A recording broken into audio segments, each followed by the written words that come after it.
금수저, 은수저, 흙수저. 네, 요즘 많이 들어보신 단어시죠? 이 세상 사람들이 자신들도 모르게 급을 나누고 있는 그런 단어들입니다. 오늘 말씀에는 이와 비슷한 은그릇, 금그릇, 이런 그릇들이 이렇게 나오는데요. 오늘 말씀은 특별해진 사람에 대해서 말씀하고 있는 것입니다. 바로 그리스도인들에 대한 이야기인 것이죠. 오늘 말씀을 통하여서 우리도 특별한 사람임을 믿으시고 또 특별해진 사람으로서 앞으로 인생길 살아가시는 저와 여러분들 되시기를 간절히 소망합니다. 그러면 우리는 과연 어떻게 특별해졌을까요? 첫 번째로는 그릇의 사용자에 따라서 달라집니다. 오늘 본문 20절 말씀 같이 한번 보실까요? 같이 읽겠습니다. 큰 집에는 금 그릇과 은 그릇뿐 아니라 나무 그릇과 질 그릇도 있어 귀하게 쓰는 것도 있고 천하게 쓰인 것도 있나니. 아멘. 여기서 큰 집은 하나님의 나라를, 교회를 의미하는 것입니다. 그리고 금 그릇, 은 그릇 등등의 여러 가지 그릇은 교회의 일꾼을 의미하는 것이죠. 고대 사회에서 금과 은으로 만든 고급스러운 그런 그릇이죠. 평소에는 사용하지 않고요. 귀한 손님이 이제 초대되었을 때 그때 금그릇을 사용을 했던 것입니다. 반면에 나무 그릇과 질 그릇은 비싸지 않습니다. 고급스러운 그런 그릇이 아닌 것이죠. 그래서 잘 깨어집니다. 그래서 나무 그릇과 질 그릇은 평소 일상생활을 할 때 사용을 했던 것이죠. 그릇을 만들었다라면은 어떻게 해야 되죠? 그 그릇을 사용을 해야 되겠죠. 사용하지 않으면 그냥 먼지만 쌓이고 그 가치가 없어질 뿐입니다. 그릇을 사용할 때 그릇으로서의 그런 가치가 있는데 그릇은 사용해야지만 그 가치가 있다라는 그런 말씀인 것이죠. 아무리 좋은 그릇이라도 그냥 그 서랍장에 박혀 있으면 아무런 가치가 없게 된다라는 그런 말씀인 것이죠. 그러면 우리 예수님의 제자들을 한번 살펴보시겠습니다. 예수님의 제자들은 자랑할 만한 것이 전혀 없었습니다. 직업들도 다 변변치 않았고요. 그나마 좀 나은 게 세리였었는데 세리조차도 무시받는 그런 직업 중에 하나였고요. 갖춘 것이 전혀 없었던 제자들이었습니다. 근데 예수님께서 부르셨죠. 사도 바울의 표현에 따르자면은 예수님의 제자들은 나무 그릇, 질그릇과 같은 그런 존재였다라고, 소위 흙수저였다라고 그렇게 말씀하고 있습니다.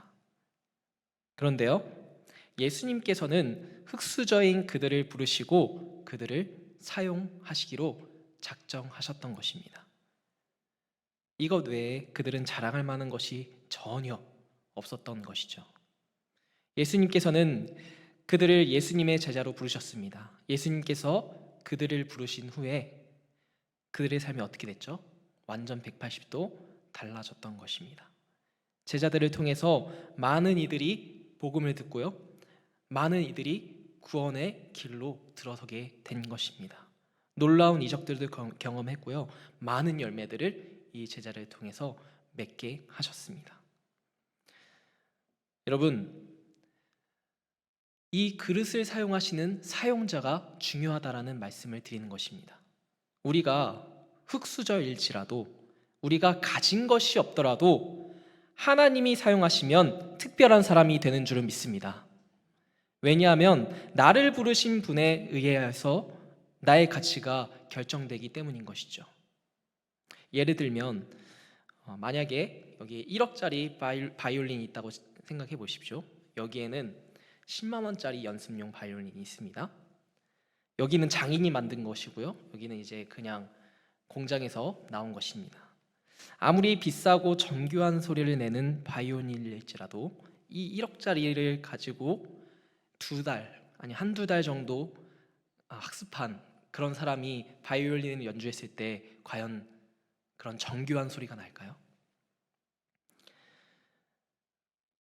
반대로 아무리 저렴한 입문용 바이올린일지라도 훌륭한 피아니스트가 연주한다면 좋은 소리를 냅니다. 실제로 제가 유튜브에서 봤어요. 네, 보신 분이 있을지는 모르겠는데 그 연습용 그 바이올린을 가지고 이제 바이올리니스트가 연주를 하더라고요. 어우, 정말 잘하더라고요. 물론 이제 그 장인이 만든 바이올린이 더 부드러운 소리도 내지만 좋은 소리 내지만 이 입문용 바이올린을 사용했음에도 불구하고 이 맛이 있었습니다. 네, 이 소리에 대한 맛이 이 다른 그 장점들이 보였던 것이죠. 어쨌든 예수님께서는 그 제자들, 흙수저와 같은 흙그릇과 같은 그 제자들을 부르셨다는 겁니다. 그러니까 특별해진 것이죠. 또한 예수님께서는 사도 바울을 가리켜서 이렇게 말씀합니다. 우리 사도행전 9장 15절의 말씀을 보실까요? 같이 읽겠습니다. 앞에 화면을 보고 읽겠습니다. 이 사람은 내 이름을 이방인과 임금들과 이스라엘 자손에게 전하기 위해 택한 나의 그릇이라. 아멘. 택한 나의 그릇이다. 예수님께서 택하신 거예요. 사도 바울을 택하셨다라고 말씀하고 있습니다. 하나님께서 사도 바울을 사용하시겠다라는 그런 의미인 것이죠. 하나님께 쓰임 받는 것이 참 복된 일인 것입니다. 내가 무엇을 하는 것보다 하나님께서 선택하시는 것이 중요하다라는 그런 말씀인 것이죠. 하나님께서는 하나님의 때에 하나님의 방법으로 사람을 사용하시기 때문인 것입니다. 하나님께서는 다메섹으로 가던 사울을 부르셨습니다. 사울이 가던 이유가 뭐였냐면은 그리스도인들을 붙잡기 위해서, 신고하기 위해서, 돌로 치기 위해서였습니다. 그런데 사울은 하나님의 부르심에 저항을 전혀 할 수 없었습니다. 하나님께서 부르실 때 사람이 정하는 것은 아무런 의미가 없었습니다. 하나님이 쓰시겠다라고 하시면은 쓰시는 것이죠.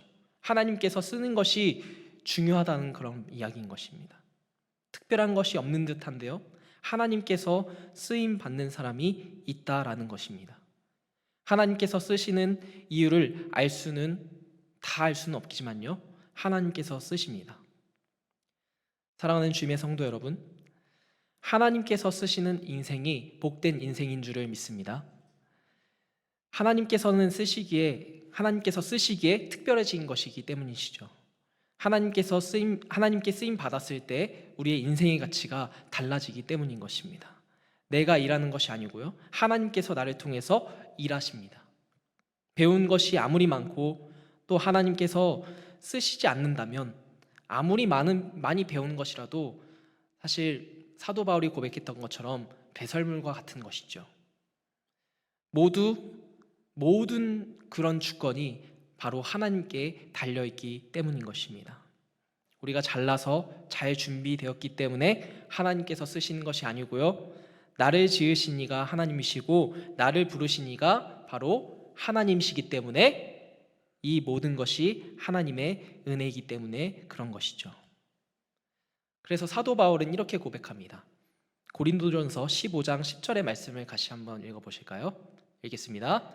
내가 나 된 것은 하나님의 은혜로 된 것이니 내게 주신 그의 은혜가 헛되지 아니하여 내가 모든 사도보다 더 많이 수고하였으나 내가 한 것이 아니요 오직 나와 함께 하신 하나님의 은혜로다. 아멘. 사도 바울은 하나님께서 자신을 사도로 부르시고 자신을 하나님의 일에 사용하시는 이유를 알 수가 없었습니다. 그래서 사도 바울은 모든 것이 하나님의 은혜라고 고백하는 것이죠. 저도 말씀을 묵상하면서 곰곰이 생각을 해보니까 엄밀히 따지면 사람의 생각으로는 사도 바울은 하나님께서 쓰실 만한 인물이 아니었던 것이죠. 왜냐하면 사도 바울은 사울이었을 때 하나님의 일에 완전히 정반대의 그런 사람이었습니다. 다메섹 도상에서 예수님을 만나기 전에 사도 바울은 예수님을 믿는 사람들을 쫓아다니면서 고발하고 신고하고 죽게 만들었던 것이죠. 사도 바울은 하나님의 나라와 완전히 정반대되는 사람이었습니다. 그런데 하나님께서 사도 바울을 부르신 것이죠. 그를 붙잡으셨습니다. 하나님께서는 그를 변화시키셔서 하나님의 도구로 사용하시기로 작정하신 것이죠. 마치 아무리 날카롭고 험악한 칼일지라도 요리사의 손에 들리면 어떻게 되죠? 네, 요리에 맛 좋은 요리를 만드는 요리의 도구가 될 뿐인 것입니다. 엘리트 중에서도 엘리트였던 바울, 그리스인과 원수된 바울이었을지라도 하나님이 쓰시면 특별한 사람이 되었던 것입니다. 여러분, 우리도 마찬가지입니다. 제자들처럼 소위 흙수저일 수도 있습니다. 아니면 바울처럼 엘리트 중에 엘리트, 금그릇일 수도 있습니다. 둘의 공통점은 사용자가 누군가에 따라서 결과가 달라진다는 것입니다. 그러므로 우리를 사용하시는 하나님께 나를 온전히 맡기시는 저와 여러분들 되시기를 간절히 소망합니다. 특별해진 사람으로서 온전히 쓰여져서 많은 열매를 맺으시는 저와 여러분들 되시기를 간절히 축복합니다. 두 번째로는 그릇의 정결함이 필요합니다. 우리 21절의 말씀 한번 읽어보실까요? 21절, 21절, 22절까지 읽어보겠습니다. 시작. 그러므로 누구든지 이런 것에 자기를 깨끗하게 하면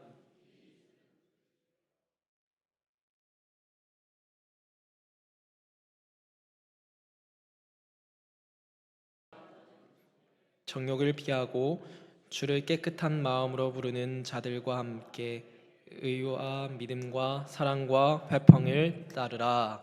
아멘. 21절에 보니까 자기를 깨끗하게 하면 주인의 쓰심에 합당하여 그 다음에 모든 선한 일에 준비함이 되리라, 이렇게 말씀하고 있습니다. 그리고 22절에 보니까 청년의 정욕을 피하고 주를 깨끗한 마음으로 부르는 자들과 의와 믿음과 사랑과 평화를 따르라, 이렇게 명령하고 있습니다. 청년 때에 열정이 많습니다. 의욕도 많습니다. 그런데 열정과 의욕이 넘치는 나머지 사람들과 막 경쟁하려고 하죠. 사람들과 경쟁하여 자신을 드러내고 싶기도 합니다. 그러므로 그 열정 안에 내적 동기를 잘 살펴보아야 하는 것이죠. 열정이 넘친다고 해도 내적 동기가 불순하면은 안 된다라는 그런 말씀인 것입니다. 그래서 어떤 야망을 갖고 있으면은 안 된다라는 그런 말씀인 것이죠. 하나님께서는 깨끗한 그릇을 쓰시기 때문입니다. 그릇의 상태가 굉장히 중요한 것이죠. 만약에 여러분 음식점 가셔서 이제 내가 음식을 받았는데 그릇이 더럽다고 생각을 해보세요. 그럼 어떻게 요청하시죠? 그릇 좀 교환해 주세요. 아니면 다른 것을 갖고 오거나 하시죠. 그리고 집에서 그릇을 사용하려 하는데 뭐가 묻어 있어요. 그럼 어떻게 하시죠? 네, 씻어서 사용하시는 것이죠. 이렇듯이 우리가 언제나 깨끗할 수는 없습니다. 그러나 예수 그리스도의 피로 말미암아 우리를 늘 깨끗하게 씻으면서 나아가야 된다라는 그런 말씀인 것이죠. 우리가 교회 안에서 사역을 하다 보면 사람들과 충돌하는 경우가 종종 있습니다. 왜 그럴까요? 여러 가지 이유가 있을 수 있겠지만 제가 생각하는 것은 이겁니다. 자기 열심 때문인 것이죠. 알게 모르게 인간적 야망에서 비롯된 자기 열심, 자기의 때문인 것입니다. 다른 사람들과 하나님께서 선한 일을 하고 함께 동력하라고 하셨는데 자기의가 조금이라도 앞서면 교만하게 되는 것이죠. 그래서 충돌하는 경우가 종종 있는 것입니다. 그러므로 오늘 말씀을 기억하셔서 무엇을 하든 순수한 마음으로 하시는 여러분들 되시기를 간절히 소망합니다. 청결한 마음으로 해야 되는 것이죠. 욕심이 없어야 됩니다. 우리의 사심이 없어야 되는 것이죠. 대표적으로 야망을 가지고 있었던 사람이 있었습니다. 그 이름 바로 모세입니다. 40년 동안 애굽의 왕국에 있으면서 야망을 품었습니다. 히브리 민족에 대한 해방을 꿈꿨던 것이죠. 모세의 야망은 시간이 지날수록 커졌습니다. 그런데 그것은 사람의 생각에서 비롯된 야망이었죠. 그래서 모세는 애굽 사람이 히브리 사람을 치는 것을 보고 참지 못하고 그 애굽 사람을 죽이고 미디안 광야로 도피했던 것입니다. 사람의 생각에서 비롯된 야망으로 인하여서 모세는 성급하게 행동을 했던 것이죠. 그래서 오히려 같은 민족인 사람한테 비난을 받기도 했습니다. 정말 슬픈 일이죠. 우리는 무엇을 하든 동기가 순수한가를 늘 점검을 해야 합니다. 동기가 순수해야 하는 것이죠. 순수한 동기에서 비롯된 열정이 있어야만 합니다. 그때 무슨 일이든 제대로 할 수가 있기 때문인 것입니다. 이 일을 왜 하려 하는가? 라는 그 순수한 동기를 늘 재점검해야 된다라는 그런 이야기인 것입니다.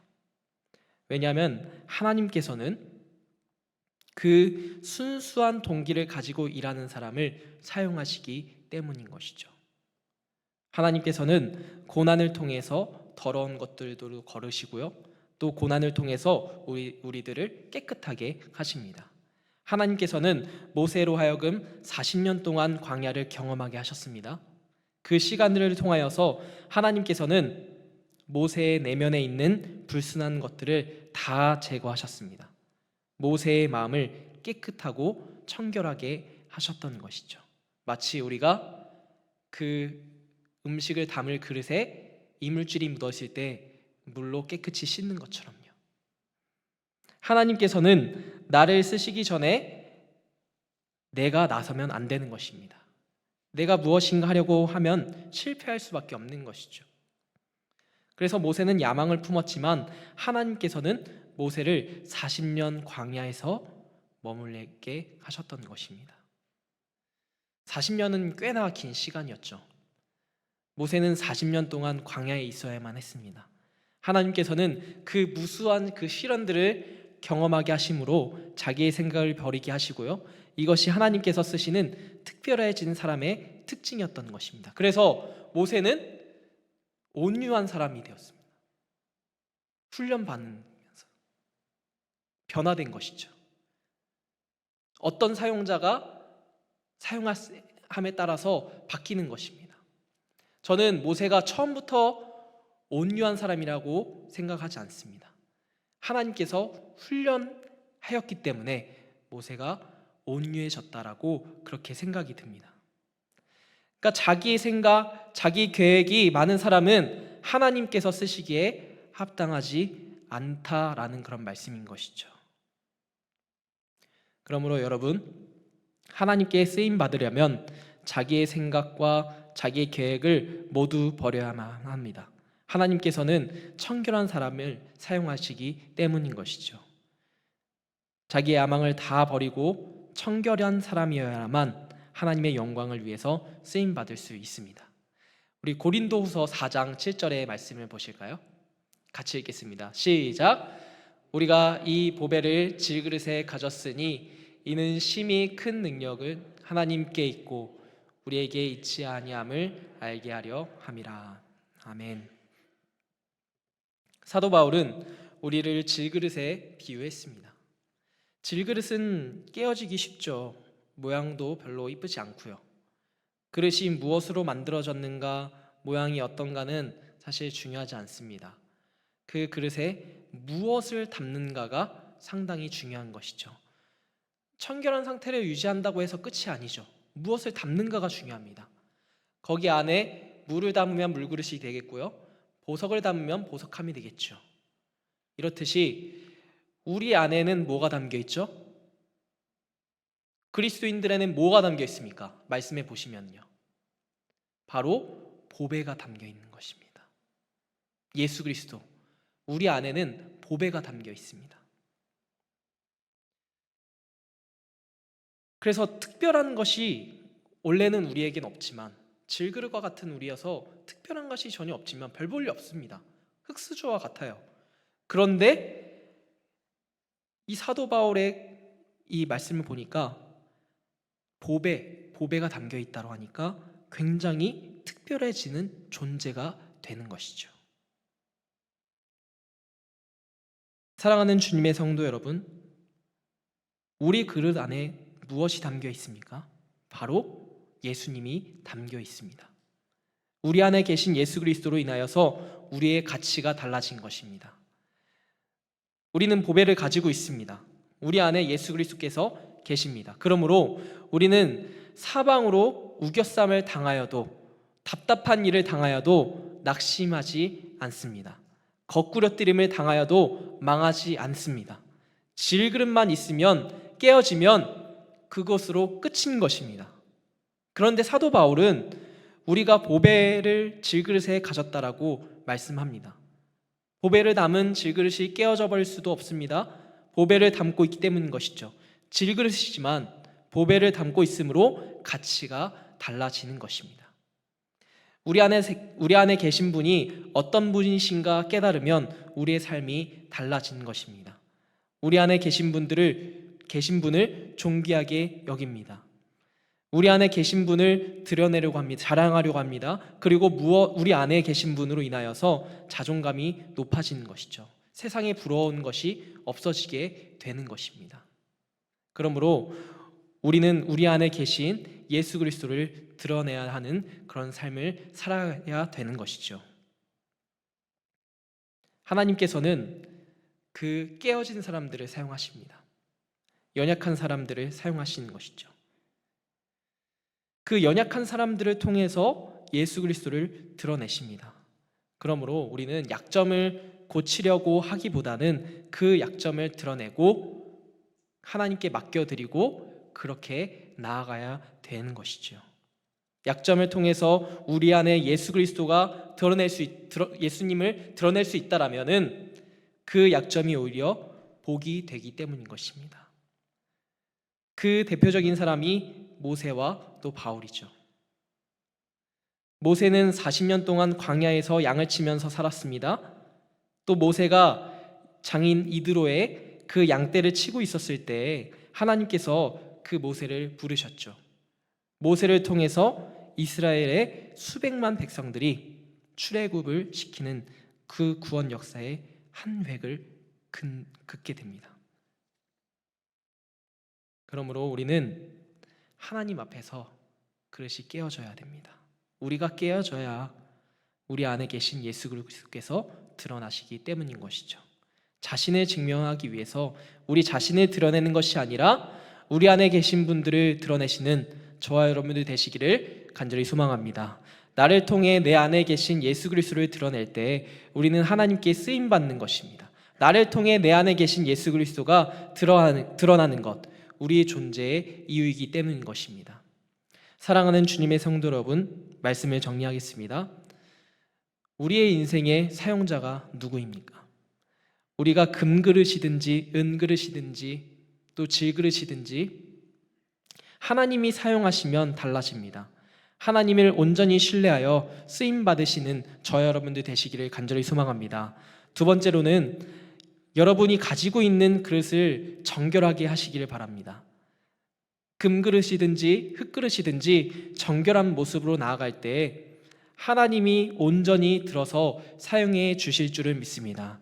그리고 우리의 길고도 짧은 인생길 하나님께 쓰임받아 특별해진 모습으로 살아가시는 저와 여러분들 되시기를 주의 이름으로 축복합니다.